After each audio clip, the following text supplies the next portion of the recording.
Be here. It's a beautiful day outside. Yes, sir. Yes, We're sir. both feeling kind of summery. Yeah. You know what I mean? We're on the island, Yeah. chilling. You know, I can see myself, man. You know, umbrella, tropical breeze. Yeah. Most definitely. Badass bitch on that rock right there with some big ass titties or That's something. right. That's Let right. me There stop. you go. That's my disease. Gets out of control sometimes.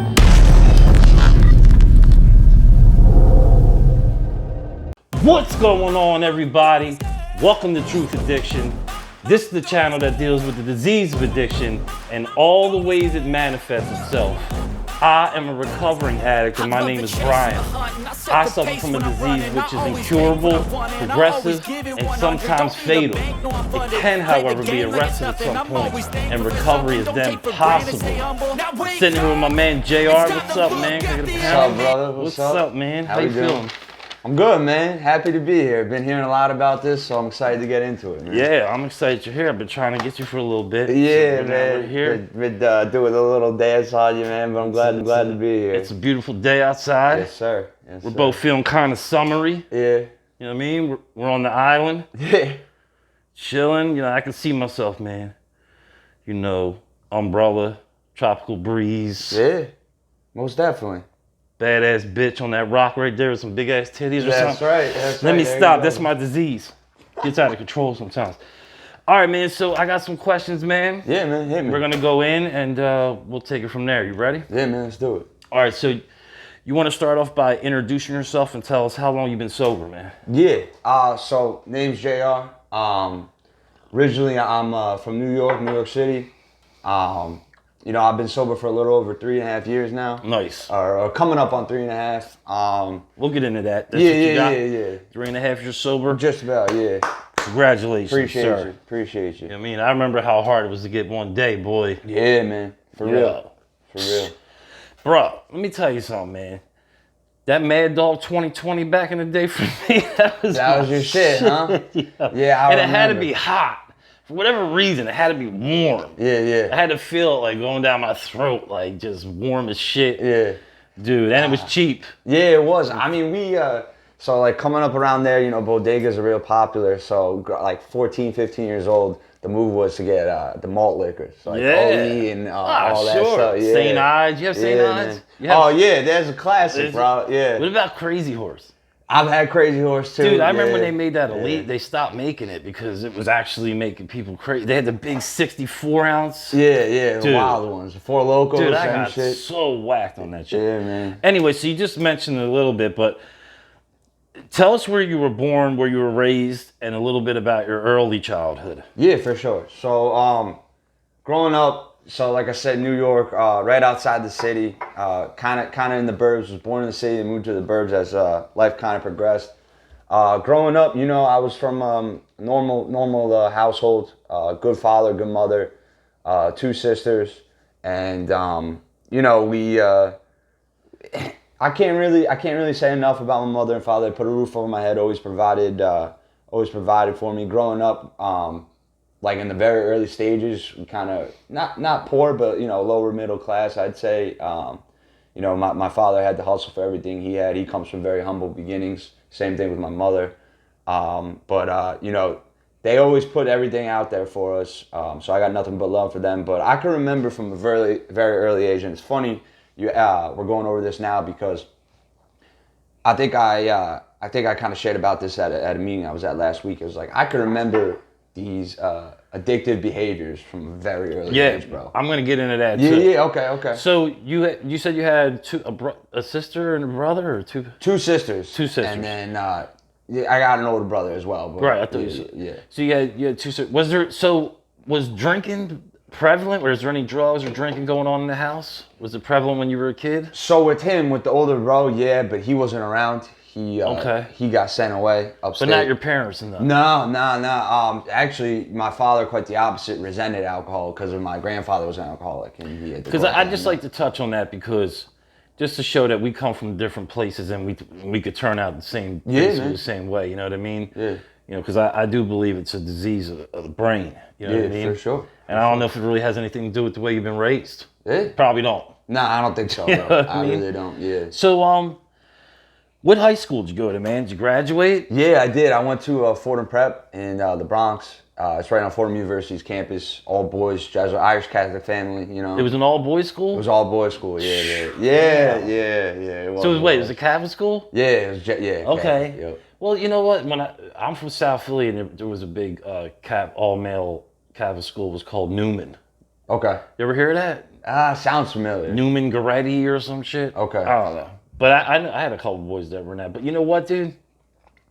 I say this to people all the time. The Catholic school kids were the wildest, bro. That's right. They were the most shot out. Yeah, man. Yeah. We used to get done high school, like our day would be over at school, and we would run over to because there was an all-girl Catholic school too. Yeah. Because they were the wildest, bro. Yeah. It was just nutty. It's a very similar setup in terms of how like Catholic high schools break down in Philly. Same thing with New York City. Right, yeah. They're similar neighborhoods. Yeah. Very much. I mean, they look a little different, but they're similar. I've been in New York a couple times. I don't know if I've never been in the Bronx though, but I've known people from the Bronx. Yeah. And when we talk about South Philly and that, it's very similar. Yeah, no, for sure. There's some similar stuff. For sure, man. So you graduate. Yeah. Did you do any like college or anything? Yeah, I did college, man. I did college. What a fucking time, let me tell you. So I mean, you know, I know we're gonna get more into. Yeah, but I just want to know, like, what college did you go to? Like, I went to Miami University of Ohio, so not in Florida. Did you graduate from there? I did. Well, by the very, yeah. It took a little bit, but yeah. Okay. Yeah. Well, that's a good thing, bro. Yeah, man. So, all right, let's go to your teenage years, right? Mm-hmm. What did that look like? Were you like into sports? Did you have any hobbies and stuff like that? Yeah, so I was definitely an athlete. Or I'd like to see myself as one. I was doing everything growing up, you know, trying to dabble, and I played football, basketball, did a little ice hockey and baseball, but the ones that I stayed with throughout the high school years is wrestling and baseball. Okay. Yeah. You were excelling or what? Were you good? Yeah, I was pretty good, man. I was actually going to try to play baseball in college. Things were looking out. I had a couple of D1 offers, and then I was senior year at fall ball, right? And I snapped down a curveball, and I felt like this crazy sensation in my elbow, right? Didn't know what the hell happened. I had some scouts that were looking at me there, and my catcher of all things calls for another curveball. And I'm like, oh, fuck, I'm really going to do. So I come to the set, he calls for the deuce, I drop it down, and that was it. I spiked my glove into the mound. I completely tore the tendon in my arm. It was hanging on by a thread. Yeah, man, so I've heard stories like that. It's fucked up. There's always like some injury that prevents the fucking, or you got to go in and get all these crazy surgeries and shit. Yeah, that was it. Tommy John or rehab myself. Tommy John, yeah. Tommy John, yeah. All right, so how old were you when you first drank alcohol? Do you remember? I would say, yeah, for sure. I would say 8th grade, probably about 13 years old. 13. So, yeah. I like to ask people this. Because I think that for me it was a peer pressure thing, right? Do you think that first one was a peer pressure thing, or you just... You know, it's funny you asked that because you got me thinking. I would say a combination of both. Because I did always hang out with an older crowd when I was younger, you know what I'm saying? And right. They were well into their drinking years at that point. They were in high school, and I guess I wanted to impress, but at the same time, like, I was hearing all this hype, you know what I mean? And I wanted to see what it was about. Yeah. So. Yeah, it looks so delicious when you're fucking in the beginning. In the beginning, it looks so great. Yeah. You know what I mean? Yeah. And you're right. See, because peer pressure could be one of those, like, yo, do this or you're a bitch. But it could also be, I just wanted to be these people. Yeah. I just wanted to fit in.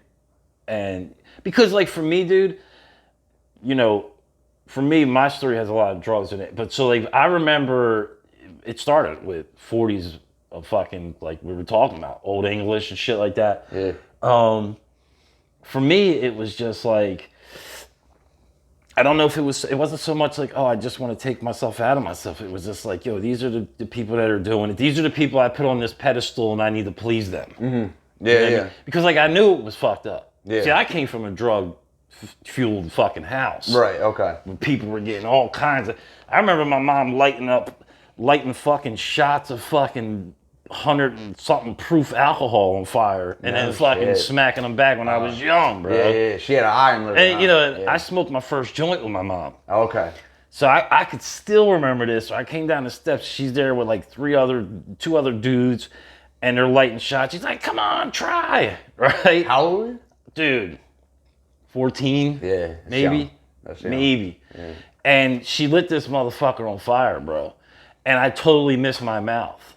And it like, and it, I was on fire, bro. That's crazy, man. I was fucking on fire. And these fucking high-ass, fucked up motherfucking adults are just like, look at that dude, he's on fire. You know what I mean? Yeah, like, it's fucking wild, dude. Shit, man. Yeah. So you came down often to that in your house where you grew up? Yeah, dude. It was, my mom was a neighborhood weed dealer. Oh, okay. In South Philly. Yeah. So, you know, it had its, eventually that had its perks. I would imagine. As time progressed. But I was that anti-drug guy for a while. Yeah. Until I was like 16, 17. Like, it was just like, you know, I knew what it did to people. Yeah. All that shit. And I seen it. You know what I mean? But that's why I say peer pressure. Yeah. Because like I knew it was fucked up. And I still went in and started getting fucked up. But all right, so tell us how'd that make you feel when you put that first one in you? All right, so yeah, I kind of can relate when you said like you were a little anti this and that, because like growing up, my mother always told me, it's like, you got that gene, you need to be careful. So she was always putting a finger in my face, telling me no. And like, if I'm being honest, that's kind of what made me want it even more, if I'm being completely real with you. And you know, I guess the first time I did it, I was 14. We were at a barbecue in the summer. A bunch of people that are local in the area, a bunch of friends I grew up with, and like I said, they were older, so they were already drinking at the time. And I maybe had like four Bud Lights or something like that. Nothing crazy, you know. Right. I was maybe a little buzzed, but for whatever reason, like I wasn't like, all right, you know, like this is it. This is what I was meant to feel like forever. But I also didn't want to be like, all right, that was nothing. Let me move on and kind of go on with my life. I wanted to do it again. Right. And I don't know what that reasoning behind that was. I still to this day don't know the science behind that, to be honest with you. Right. Yeah, well, dude, like I research a lot of it, but it's kind of like debatable. There's no solid thing like, were you born with it or did you develop it? Because even if you came from a good household, you could still develop those behaviors and whatever. Or you could still just have it. For sure, man. Like, you know, just like with every human being, we get half of our shit from our mom, half of who we are from our dad. Yeah. But as that happens, there's mutations that happen to us that give us different color eyes than maybe they are. Yeah. Or maybe they're skinny. We turn out fat, man. Whatever it is, like, and or hair color. There's just we take some of our parents. And then we have our own little mutations. And maybe somewhere in there is the mutation of the fucking disease of it. You know what I mean? Yeah. The disease. So I call it the disease of addiction. You could call it alcoholism. You call it whatever the fuck you want to call it. To me, it's just, you know, I tell people, man, I seen a motherfucker hang himself from gambling, bro. Like, couldn't handle life no more because he done gambled this motherfucker sold his house behind his wife's back. That's fucking crazy. Like, you know what I mean? Crazy. But I mean, to me, addiction's addiction.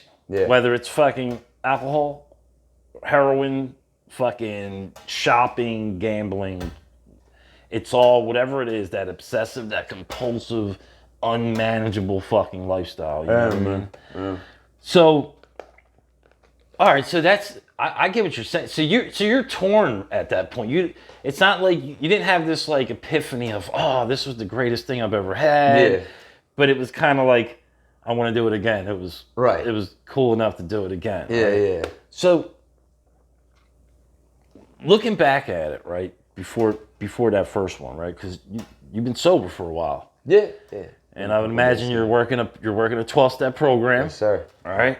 So you got a little bit of knowledge about this thing that's happening up here, right? Yeah. In the fucking head. Looking back at it now, do you see signs of this disease before you started using? Most definitely. Explain that to us. Yeah, for sure. So, I use this kind of like this example all the time whenever I'm like we said, I work a 12-step program. I particularly like to use AA, Alcoholics Anonymous. So whenever I'm in the rooms, and one of the things you get to do is you get the privilege of sharing your story, kind of similar to what Brian and I are doing right now. And one of the things I love to do in the beginning is kind of take it back to the very early days when I knew that my thoughts were different. Right. Not knowing it then, but looking back now, it's clear as day. So, like, for example, my mother used to go to the grocery store and get this 12-pack Capri Sun. I don't know if you know about Capri Sun, but those shits were banging back in the day. They know about Capri Sun. Yeah, they know about Capri Sun, Who man. don't? Yeah, them shits are good as hell. So, she used to put it on the counter, and then she would turn her back, and as soon as she turned her back, I would grab the whole 12-pack, go downstairs to the TV room, and put on my shows, right? And that whole 12-pack was gone in a half an hour. Mm-hmm. You know, and I'd crush them up, put them under the couch. And why was that 12-pack gone in 30 minutes? The sugar content. I was a 5-year-old kid, and I wanted to get geeked up off the sugar. You know what I'm saying? And I would hide the Capri Suns because I didn't want to deal with the consequences of her yelling at me and punishing me. You know what I mean? Same behaviors. Same and shit, exact. Right? Man. It's not like we didn't know that then. What I'm saying is like you could see it now. Oh, for sure. Right? Looking back now, yeah. And you remember anything else like that, man? Oh yeah. I can remember always having like sneaky behaviors. Yeah, man. Or you know, lying. Yeah. Dude. Lying for no reason. Yeah, like crazy. Yeah. You know, it's like that right there though, the whole do something because I love the way it feels and I don't know how much it's gonna take to the point where I'm like, okay, that's enough. I never know what the limit is. Yeah, me neither, man. And I also want to get away scot-free. Like I don't want any consequences. No you know, and that went on rinse and repeat throughout my entire teenage and law and all here's that. the thing, right? I'd probably still be using if there was no consequences. Yeah. It was never about healthy lifestyle. Yeah. It was never about, I shouldn't be putting these things on my body because it's unhealthy. Right. Like, that's not why I stopped. Yeah. It's because I was fucking broke and I kept getting arrested and I lost every fucking thing, right? But if none of those consequences came with it, dude, I'd still be using. Oh, hell yeah. I mean, I'm being real. Yeah. I know some people in my program, right? And I chose Narcotics Anonymous, but I know some people in my program, dude, that they don't. I would never use. I hated drugs, even if there was no consequences. I wouldn't use drugs. Killed my life. All this stuff. I'm like, yeah, but dude, you're like, for me, what you're talking about, what drugs did to your life, those were the consequences. So how could you say? What, you know what I mean? Yeah, you wouldn't have know. what you're thinking in your head. Ignorance is bliss, man. Right. Ignorance is bliss. And I would just kept thinking, you know, I was fucking normal, bro. Yeah. No, I mean, listen, like in terms of me, like I grew up around some cousins and family members that got in trouble with the law for a lot and with like a lot of stupid shit going down, and a lot of it had to do with drugs and alcohol. So I tried to veer off away from that. Yeah. And the real consequences of what started for me was when drinking became an everyday type thing, and I started getting these physical How old were you then? consequences. When I started having like withdrawals. Is this like and a shit. year, 2 years later? Nah, this was throughout high school. I was able to just be a weekend warrior. Okay. I'd say more so college is when I would start realizing like I needed to drink to feel normal. Right. Yeah. I used to do that. My mom used to date this dude, bro. We used to go over he lived in Pottstown, PA, and we would go there on the weekends because he had a pool. And this dude was a straight alcoholic, bro. I didn't, you know, and I kind of knew he was a heavy drinker, but I didn't know what that meant, like alcoholic. You know what I mean? Yeah. But I remember this dude. He would get up, and when we were there in the mornings, and he would make coffee, and he would put fucking like rum in it, dude. He needed it right from the jump. I bro. hear that, man. That's how it is, though, bro. That's how it is. You know what's even darker is he probably didn't even keep that down. You gotta regurgitate that and put it back in. That's how bad it gets, bro. Maybe, you know? yeah. Yeah, it gets gnarly. I remember his motherfucking breath always stunk. He had some stank ass Oh, breath, yeah, man. Constantly coming Breath out. smelled like fucking onions and trash bags all the time. Oh, yeah, the worst. And he would always be up in your face like, do you know what I mean? Yeah, 'cause like he was saying drunk, all you know? those words that fucking enunciated the fucking stank coming out and shit. Yeah. But anyway, he was a cool dude. My mom was a crazy motherfucker too, so I mean, any dude that was putting up with my mom at that point, you know, and I turned out to be just like my mother. No doubt. So, all right, so take us back from, you said you're what, 13 when you first drank? Right? Yeah. So take us from there, and I don't need like an hour story, but take us from there till you 3.5 years ago. You've been sober now, 3.5. Yeah, coming up on 3.5. So take us from then till 3.5 years ago almost. Okay. And explain that progression. Like just run it down the best you can. Yeah. I'll give you the cliff notes real quick. So the first time I got drunk, I'll go into a little detail about that because that's pretty important. No, go ahead. It was freshman year of high school. We were going to go to a football game in Brooklyn, support the high school team. That was big back in the day. I'm sure you remember, like, football games. Yeah, sure. Going out and whatnot. So me and two of my other boys, we got like a 24 pack. So we were just going to put down like 8 beers. And my buddy stole a bottle or whatever. And they never really been drunk either, neither have I, but I was determined for whatever reason this time around to feel what everyone else is feeling. You know what I'm saying? Yeah. So I smashed all 8 beers quick, and then I was ripping shots, and just long story short, I remember just laying in a bush, man. I just, for whatever reason, thought it'd be a good place to lay down, and I remember looking up in the sky like, we ain't making it to Brooklyn tonight, man. And like, I was feeling good head to toe. Like, now I was like, and that's when that arrival moment kind of sunk in, like, okay, this is what it feels like. This is pretty good. Yeah. Like, skewed my thoughts. I was feeling all sorts of different. I loved it, man. I was cool with it. So that was the first time I ever really got drunk. And then, you fast forward through high school. It was a weekend warrior. I was sitting in class on Monday, and I would get so anxious because all I could think about was going out to the buddy's basement that weekend and partying and drinking. Like, never present in the moment, man. Like, never thinking. Like, every thought. It consumes every thought. That was it, man. Obsessed, It's wild, man. That's all I could think about was just getting out there and having fun. I can remember, dude, as clear as that. So for me, I started doing like opiates and shit, right? And like that's when I got this thing where the first time I realized, like, yo, something's wrong when I don't have this in my body. Yeah. Like, I feel like shit. Right. Taking like NyQuil, Tylenol. I tried that, man. Taking like NyQuil, Tylenol. Yeah, this one. And then it's like, but eventually it's like, I started to figure it out. I mean, it sounds crazy that you wouldn't know that. Like, oh, that thing you're doing is what's causing you to be like that. But I really had no fucking clue. Yeah. And then, but when I finally figured it out, man, it was like this, I'm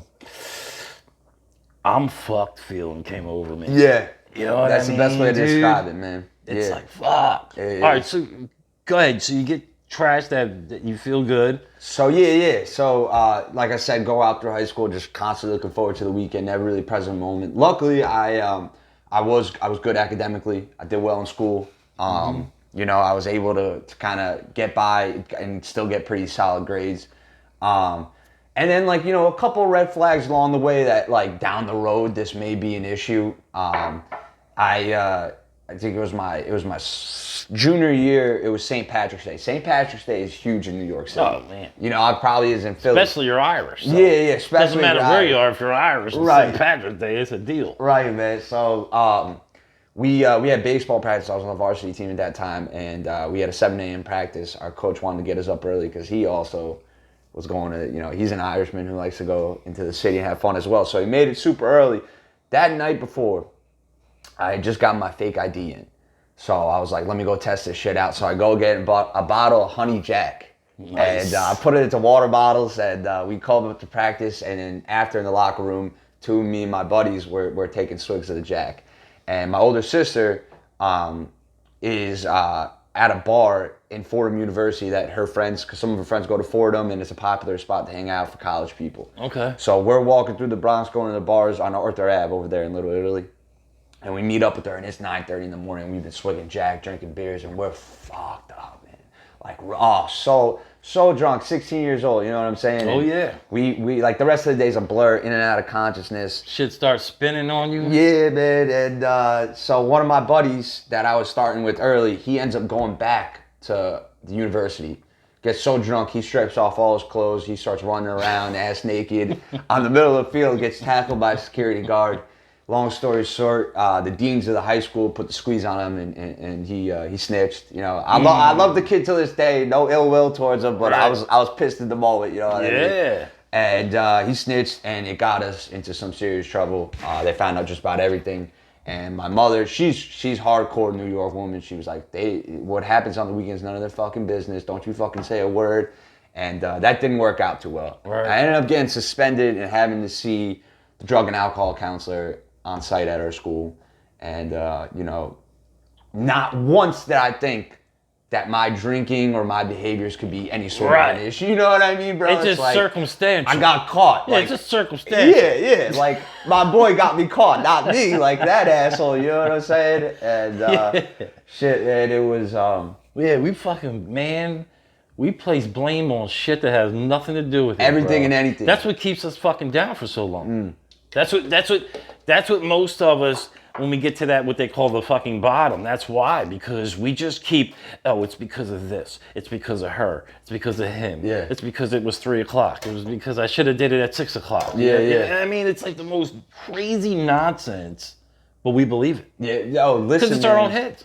I mean, even today, right? Even today, I'm able to kind of play devil's advocate with myself and see the position I play, but sometimes I don't want to take ownership for my side of the street to this day. But the point, how I was thinking and moving back then, not once would I have thought like, what part did you play in this? You know what I'm saying? Right. And that just was not a thing. So, which is a good gift that recovery ends up giving you. Yes, for sure. Being aware and being able to take responsibility for your actions and shit. For sure. What I mean, so all right, so you are. Let's just advance this a little bit. No doubt. Where are you at? Like about a year before you got sober this time. Like what's going on? Okay. So at this point, I'm coming up on 25 years old, and I am absolutely hopeless and miserable.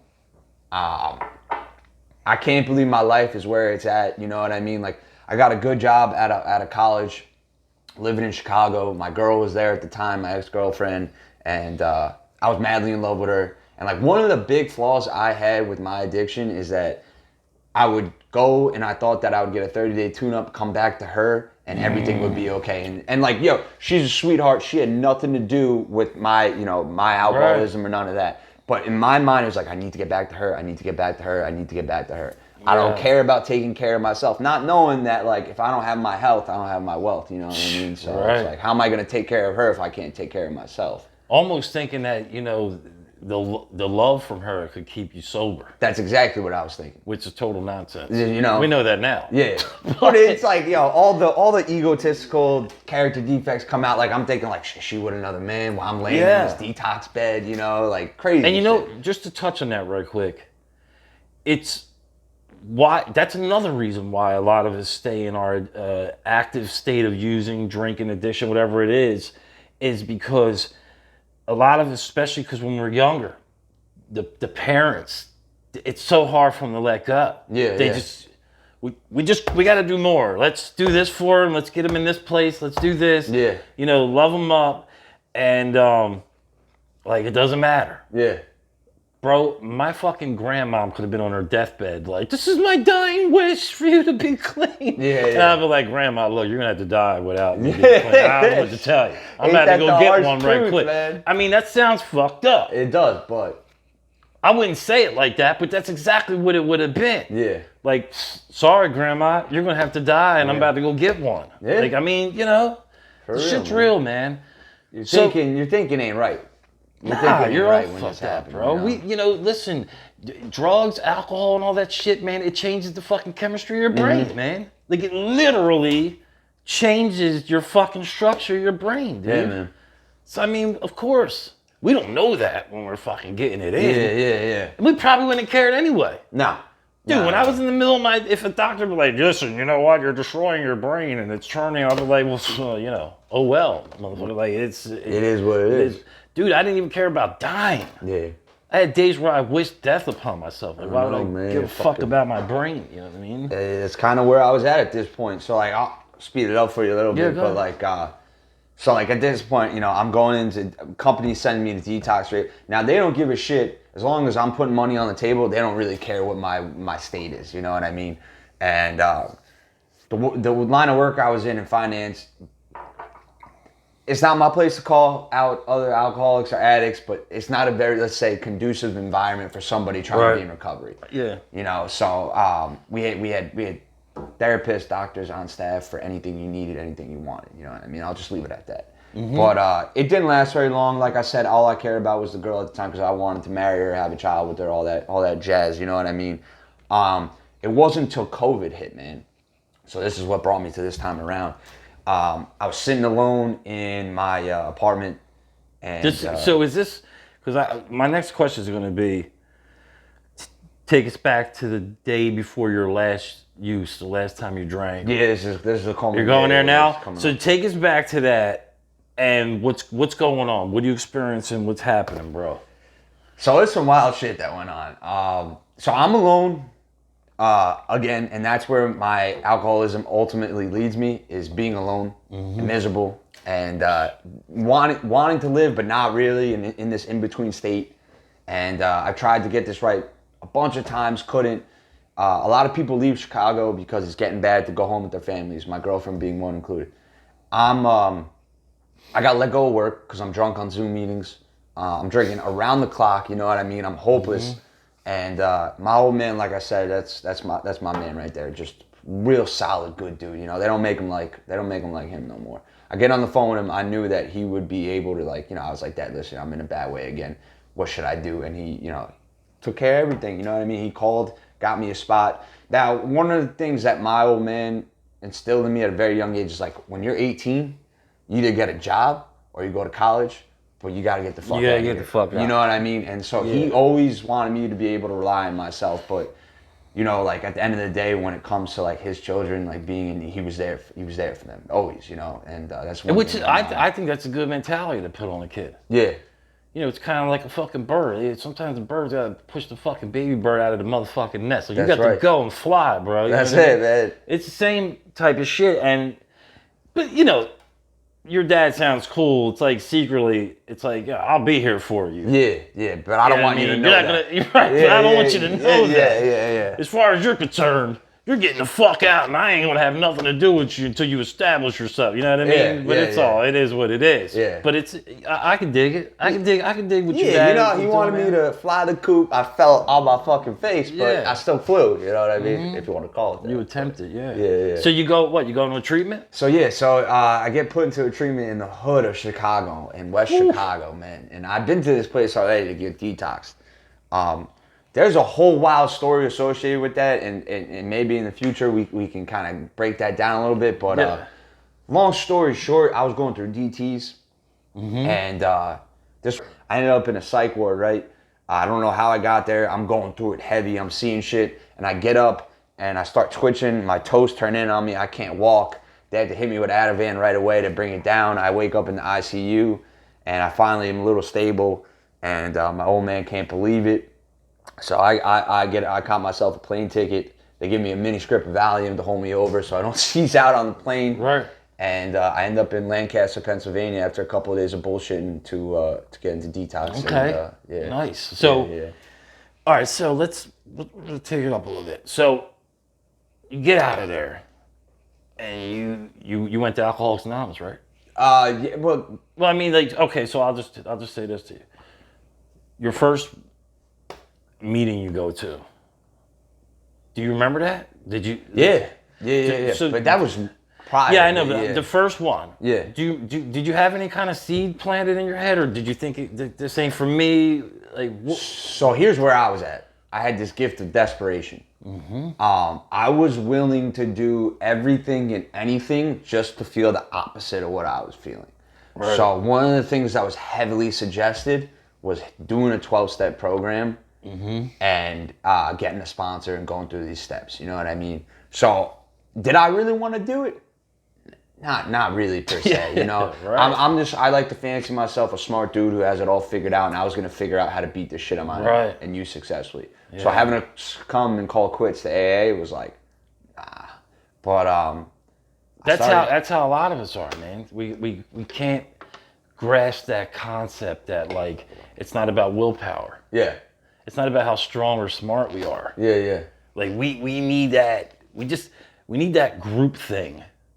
You know, we So in the program I'm in, it's, you know, we call it empathy. It's just this, it's like, you know, it's a wordless language of recognition, which we call empathy, which allows us to feel time, touch reality, and gain back values long lost to us. Some shit like that. I don't know if I quoted that right, but that's what it is. It's that therapeutic value of that's what's happening probably in any 12-step program. Yeah. Whether it's sex and love addiction or whatever, there's something to being around the same people that you are. Yeah. Like when you walk in a room, you don't have to say anything. It's like, I am you and you are me. That's right. And we fucking know. That's right. Right? So to me, that's why 12-step recovery is fucking so valuable.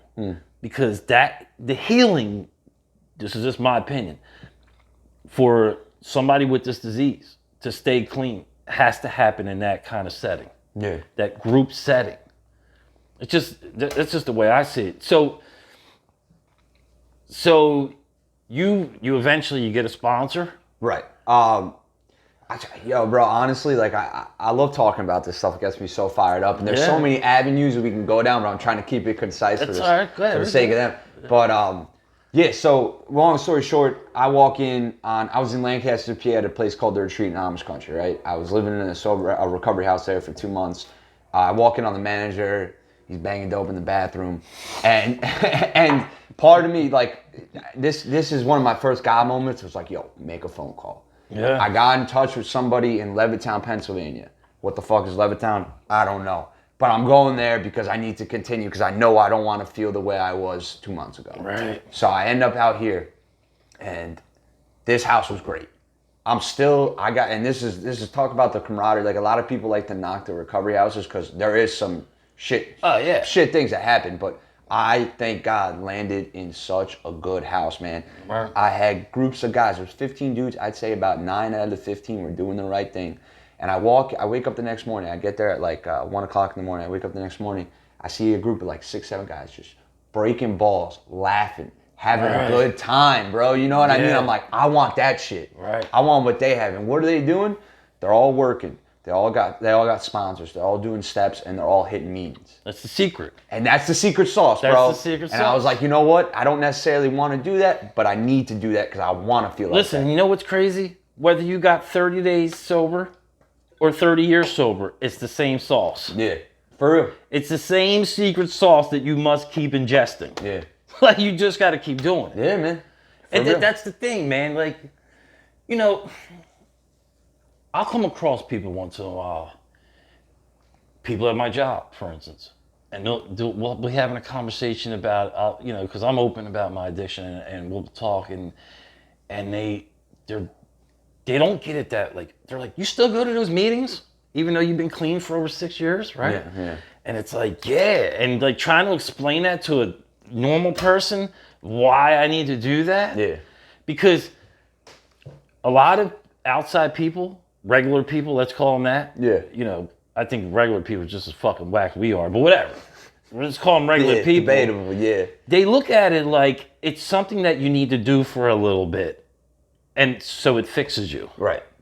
They don't look at it like insulin to a fucking diabetic. It's a good example that's often used, yeah. Right? Yeah. You know what I'm saying? And you know, here's one thing real quick. It's like, I love when there's an old timer that had 25 years and then he relapsed. I don't love that for him, but I love to pick his brain about, like, sure, yo, what happened? You're 25 years, like, you should be good. And there's always a commonality between all of them. Tell us the commonality, bro, because I already know it. Here it is, man. Here it is they stop getting in service, they stop going to meetings, they stop talking to their sponsor. Those big 3 things, man. You stay away from the rooms, you stay away from what initially got you sober, right? And then you start thinking, like, yo, I'm normal. I can do this. That's what happened to me, bro. So I had 8 years in the program I was in, the 12-step program I was in.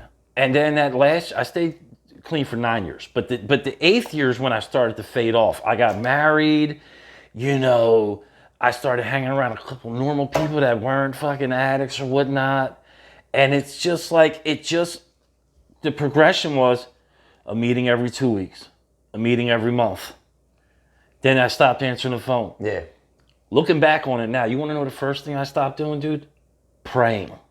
Yeah, that's a big one. When I look back at it now, That's a big it one. was one of the first things I said, because I pray every day. Yeah. And I'm not even religious, but I still do it. I pray to kind of do this meditative fucking thing I do. Yeah. I'm a fucking weirdo, but whatever. It's just like, I stopped that first. Yeah. And that's how you know you took your will back. That's it right there, man. That's You it know what right I mean? there. You know, and kind of try to move along with the timeline here. Like when I started, you know, because I wanted what these guys had, so I started following them to meetings. And like another suggestion for a recovery house, which is kind of like basic, is you got to hit 5 meetings, get a sponsor, work steps, and pay rent and work a job, all that. You know what I mean? Right, yeah. So I got the sponsor, didn't necessarily want it. Sponsor's a great dude. I still talk to him every day to this day. And we start going through the steps. And the hardest thing was not admitting the powerlessness, because I've proven that to myself over the years. Right. It was that higher power. Yeah. That, because like you hear the word God and you instantly think it's religion.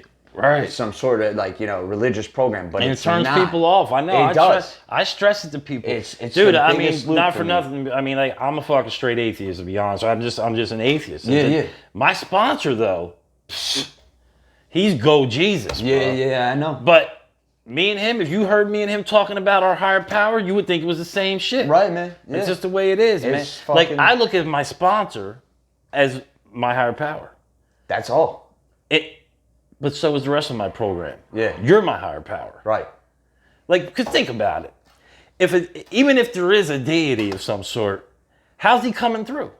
Or she? How is he or she coming through? Yeah. Through a person. That's right. The people are the vessel anyway. Even if you know what I mean? No matter how you look at it. Yeah.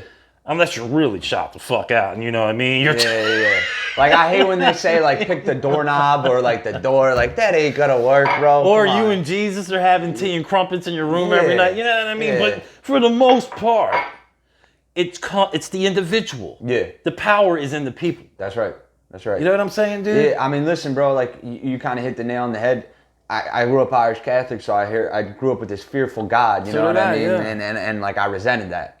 So I was like, when I heard the word God, I was like, nah, man, I'm not trying to get into it. But I later found out, and my sponsor broke it down so beautifully to me. He was like, listen, if you don't got a higher power, use me as your higher power right now, because you need to believe that I believe that this works. Right. And once he said that, I was like, shit. that's solid. Yeah, like, I believe that you and a bunch of other guys believe that this program will work, and that's enough for me. Not only that, you're seeing it work. You're seeing it work, you know what I mean? The sanity, you're literally watching sanity be restored. Be restored, people getting shit back. Like, the wildest success stories. So I was like, you know what, that's enough for now. And then, as time's kind of gone out and I put a couple of days together, I started seeing more things that's like, it's too much to be a coincidence. So I had my higher power nowadays is the universe. Okay. Like, I'm big on like what you put out there is what you're going to get back. You know what I mean? Absolutely, man. Yeah. There's energy. That's it. Dude, listen. There's energy flowing around. I totally believe it. It might not be science. I'm a science guy. Yeah. They've yet to they don't deny it is, but they just can't prove it, and they're not going to put their stamp on it yet. But the point is, I totally believe there's a couple different energies flowing around us all the time. Right. You got some negative shit, and you got some positive shit. Yeah. And whatever you want to tune into is what you're going to be. Well said. It's just that fucking simple. Well said. All right, so dig this, man. How is life today, man? You good? What's going on, man? Yeah, man. Things are good. Things are good, man. I cannot complain. That girl that I talked about when I was living in Chicago, we are no longer together. That was supposed to be the one, and this past year I went through it. So, like, just to go to show how solid this program is and how it can change your life, like, that type of breakup I would have drank over in a heartbeat back in the day. You know what I mean, bro? And, like, don't get me wrong, the grief had its ups and downs, but, like, ultimately, like, drinking was never an option. I never wanted to do that. And be able to say that, that's some wild shit. It's crazy. That's some wild shit. And it's almost, it's just as insane as the disease almost. It is, yeah. Because it's not normal for us. No. That's just not normal for us. Yeah. You know what I mean? Like, I dude, as fucked up as it might sound to somebody watching this, even like maybe a non-addict or a non-alcoholic might tune into this. Yeah. As fucked up as it sounds is, my normal state is to be trashed, lying, manipulating, stealing, and just fucked up. Yeah. Like, that's it. Yeah, man. That is exactly who I am at my core. Yeah. But it took me years of recovery to understand that. Yeah. No, And now I can see myself coming a fucking mile away. Yeah. And I'm aware. Yeah. You talked about the gift of desperation. Well, eventually, that's the first gift you get. Yeah. Then I believe the next gift you get is awareness. Yeah. Oh, 100%. And through that, self-awareness is you know what I mean? Yeah, man. You So, know, real quick, like, this is funny. Like, people ask me all the time, like, if you could go back, like, would you, and someone told you, like, I could either make you an alcoholic or a non-alcoholic, going back on your experience. And I'm, like, truthfully dead honest, I was like, non-alcoholic. And everybody in the program's like, why? You learned so much about yourself. I was like, yeah, but this shit is hard, man. Yeah, you know what I mean? this. Like, this is difficult. Nah. If you could go back and choose, like, no, fuck this, take this. You know what I mean? Like, I don't want this disease. Fuck it. But with that being said, it's like people, normal people, who don't drink like we do or drug like we do, have gone their entire life not knowing that there is a way to look within and change your perception. Exactly, of what you think, dude. Man. And they're missing out on that. Where I got that today. You know what I mean? Dude, so the last count I did, and I've been researching, I got 41 anonymous programs. There's a 12-step program for fucking anything, bro. Anything and everything. But here's the thing. They're all the same steps. Yeah. The only thing that changes is that one word in the first step. Alcohol, or we'll say addiction. We were powerless over alcohol. We were powerless over addiction. We were powerless over gambling, sex. That's all that changes. Yeah, the rest is all the same. Yeah. So when, to your point, just a regular old person could benefit the fuck out of living this way of life. 100%. I mean, think about it, man. You're 100%. doing personal moral inventories of yourself. Yeah. You're checking yourself every day. What was my part in this situation? Did I harm that person?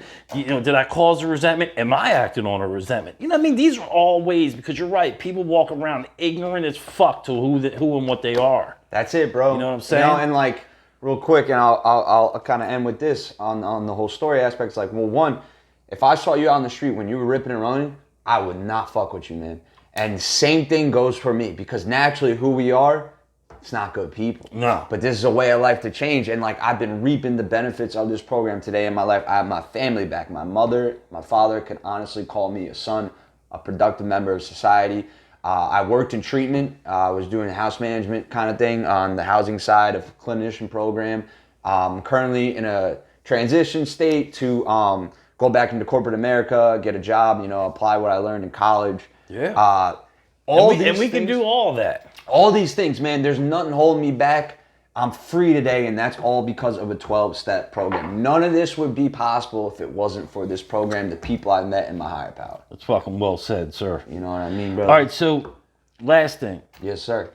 I want you looking at fucking camera, dude. And if somebody's watching this video, right? Right. And they're struggling. Maybe they're thinking about getting sober, and maybe they don't think it's for them, or maybe they tried once and it didn't work. You know what I mean? One of those.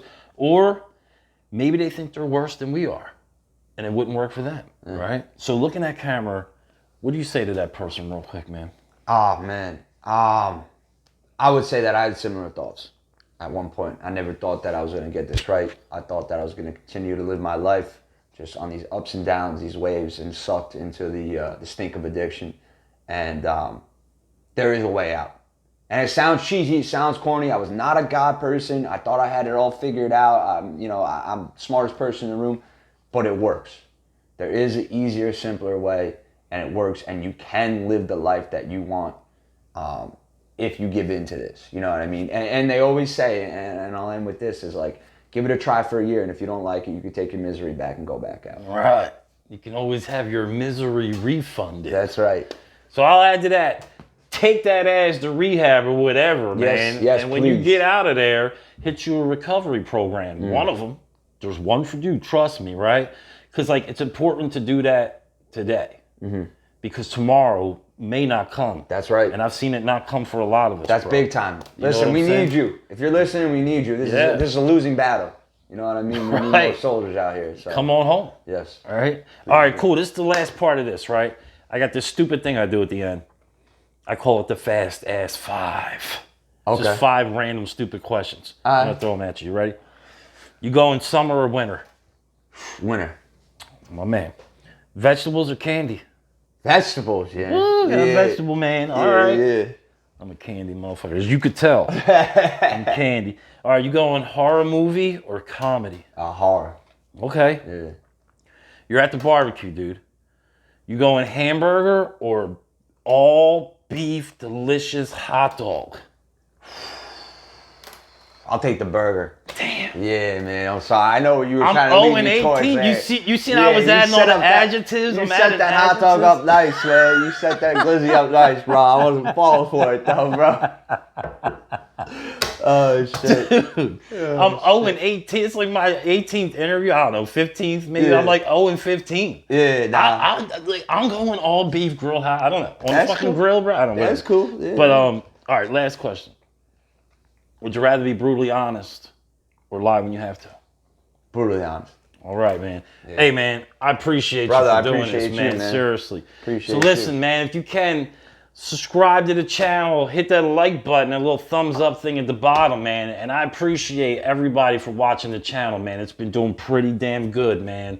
We're approaching we're hitting 350 subscribers, man. I remember when I was sitting here with like 20 subscribers after like 2 weeks, because we only been doing this for like 3 months, right? Slow and steady wins the race. And then, we're not, there's not big booty hoes dancing on this. That's right. Like, it ain't like we're producing music videos here. This is a small niche, but I appreciate all the people that watch. And more importantly, the comments, when I get the comments, hey, I'm early in recovery and I've been watching and you're giving us a lot of hope, man. That shit is fucking gold to me, you know what I mean? No doubt. So anyway, with that said, the disease of addiction, it's broad and outside of the realm of just using drugs. Keep coming back, more will be revealed.